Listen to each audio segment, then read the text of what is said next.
Sözleri şeker, yürüşleri çiğ.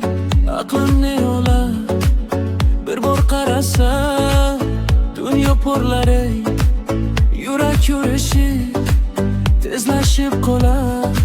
Nozlari go'zal, o'zi bir lola, seni deb kuylar butun mahalla.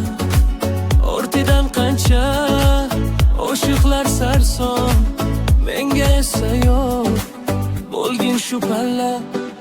Janonam o'zing, go'zalim o'zing, yurakni yoqqan olibdir ko'zing.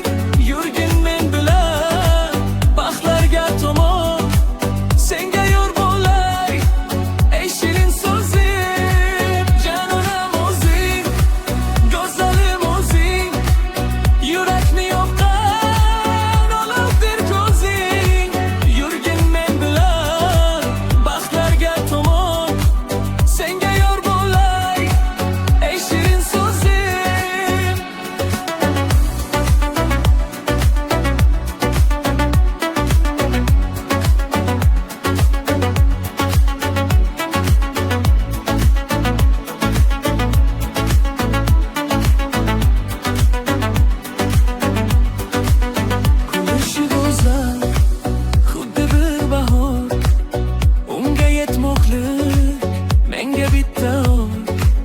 kelganda yonimga uyalibgina dunyoni o'nglab bo'laman vafodor.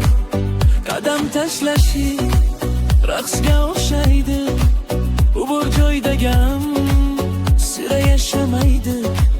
Mening sevgilim, yagona yo'lim, sendan go'zalim aslo o'xshashmaydi.